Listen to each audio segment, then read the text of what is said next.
మనం ఇప్పటివరకు అయితే పాండ్య దగ్గరికి అయితే వచ్చినాం. మనకి ఇక్కడ నుండి బెంగళూరు ఇంకొక 100 కిలోమీటర్స్ ఉంది. కానీ మరి నో ఎంట్రీ అనుకుంటా బెంగళూరు. అది పోయినాక గైడ్ మాట్లాడుకోవాలి, లేదంటే చూడాలి. మరి 2 బండ్లు ఉన్నాయి కదా మనతో పాటు వస్తున్నాయి. వాళ్ళకి రూట్ ఐడియా ఉంటే వాళ్ళని ఫాలో అవుతూ వెళ్ళిపోవడమే. మనం డే టైం అయితే బెంగళూరు నుండి అయితే ఎప్పుడు పోలే. చూద్దాం అది పోయినాక.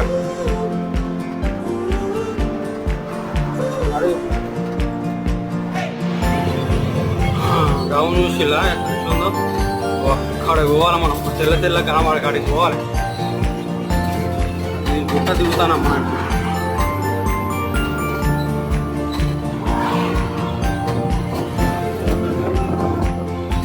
లైట్గా బ్రేక్ అప్లై చేస్తుందా దిగాలి. మామూలు కొబ్బరి చెట్టు